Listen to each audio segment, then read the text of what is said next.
גם מי שדוחף לגיוס שוויוני יודע שהסיכוי שמחר יתייצבו בבקו"ם אלפי חרדים הוא אפסי. יותר מזה, צה"ל ממש לא משתוקק לראות את כל הצעירים החרדים עולים על מדים. האם הגיע הזמן פשוט לוותר על היומרה לגיוס חובה?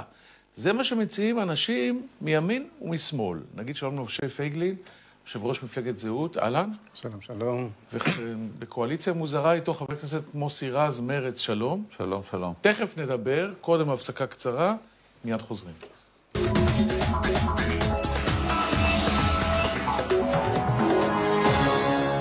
תודה שנשארתם איתנו. אז אנחנו מדברים על הצעה לבטל את גיוס החובה.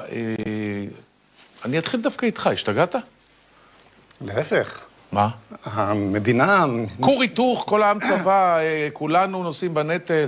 אז אוקיי, חרדים לא עושים. אל תתיך אותי ואני לא אתיך אותך. אתה יודע, אני רוצה לשאול אותך שאלה מצחיקה קצת. מי תרם יותר לביטחון ישראל? חבר הכנסת יאיר לפיד או חבר הכנסת ישראל אייכלר? אל תדמן, למה? אני חף מפשע. מה? מי? אייכלר. חד משמעית כן. למה? בגלל שאת לפיד היה צריך לגייס, היה צריך להכיל, היה צריך לשפוט, היה צריך, אני לא יודע מה. המערכת התעסקה איתו במשך 3 שנים, הוא לא באמת תרם לביטחון, נכון? בינינו. אייכלר לפחות לא הפריע. וזה כל הסיפור. וזה כל הסיפור. יש ערימה מאוד גדולה של חבר'ה על הדשא בקריה.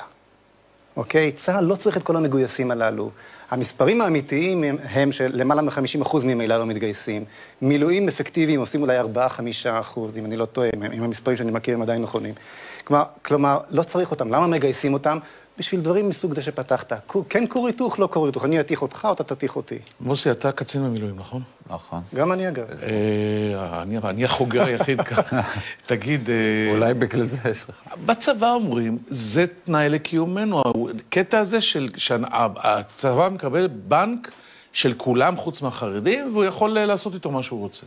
אני לא שמעתי שאומרים את זה, אבל גם לו יגידו, תראה, אנחנו לא ב-48, שאז היינו 600,000 איש שמותקפים על ידי 7 מדינות. אנחנו 9 מיליון אנשים. המספר בכל מחזור גדל פי 15 בזמן הזה. מה, הצבא צריך להיות גדול פי 15? גם אם כן, הצבא יודע לגדול בדרך שלו. עובדה, הגדילו, העריכו את שירות החובה. נכון, כתוצאה מהידרדרות הביטחון ב-67, העריכו את שירות החובה. פעם מי שרצה לחתום על...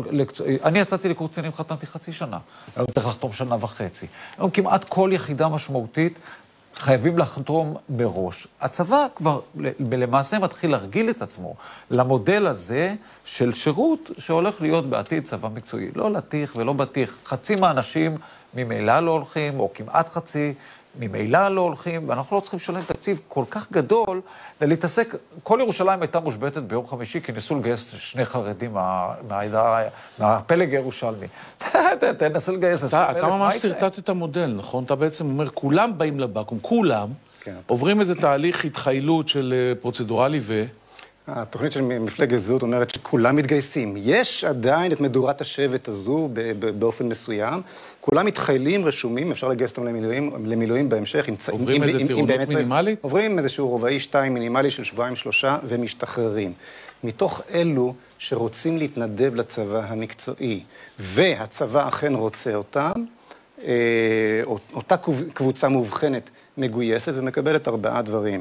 היא מקבלת באמת אימון רציני, לא כמו היום, אלא אימון באמת רציני, את הציוד הכי טוב שיש, לימודים אקדמיים ומשכורת טובה, ותאמין לי שאם היום יש 5 מתמודדים על כל מקום בגולני, תאר לך כמה יהיו בצורה הזו. זאת אומרת, לא אלמן ישראל. ובסך הכל המודל הזה פחות או יותר מתקיים עם הטייסים למשל, או עם החובלים, או אפילו עם משמר הגבול. אבל הרעיון הזה שחייבים לקחת את כולם, ולריב על זה כל הזמן, וכמו שאמרתי בהתחלה, להתעסק עם חיילים שלא צריך אותם, זה עול על הביטחון, זה לא תורם לביטחון. זה לא יגרום לחידוד הפערים והמעמדות, מוסי? לא, הפוך, היום הצבא הוא גורם מסליל. היום 3 העשירונים התחתונים לא הולכים לצבא, כי הם כמעט כולם חרדים וערבים, בודדים שם בכלל הולכים לצבא, וזה רק משקיע אותם יותר. אגב, חרדים וערבים ילכו יותר לצבא אם הוא לא יהיה חובה. משטרה. נכון. ערבים מתגייסים למשטרה. אפילו אבא של שחראי צלח היה. אז 3 העשירונים התחתונים יתחילו להשתתף בצבא, לקבל על זה שכר, ולהתקדם במעלה הסולם החברתי. הצבא היום מסליל את העשירונים העליונים ליחידות טכנולוגיות מעולות, ומשחרר אותם במשכורות גבוהות מאוד, הוא יוכל להמשיך לעשות את זה, אבל גם עם שכבות שהן פחות גבוהות. ומעמד הביניים שהולך לצבא, חלקו ילך, חלקו יעבוד בדברים אחרים. זה לא אסון, תראה, גם רפואה היא דבר חשוב. אנחנו לא מגייסים בכפייה רופאים להיות עבדים ללא שכר 3 שנים. גם חינוך הוא דבר חשוב, אנחנו לא מגייסים בכפייה מורים להיות עבדים 3 שנים ללמד ללא שכר. משפט אחד לסיום, משה. אני מאוד שמח שמוסי סיים באזכור המושג חירות. בסופו של דבר, אין דבר שיותר משעבד, שיותר ההפך החירות מגיוס בכפייה, ואם לא צריך את זה, ובאמת לא צריך את זה, אז למה? חבר'ה, זו הייתה שיחה מאוד מעניינת. לא בטוח שהשתכנעתי, אבל זה מרתק. זה גם חיבור מעניין ביניכם.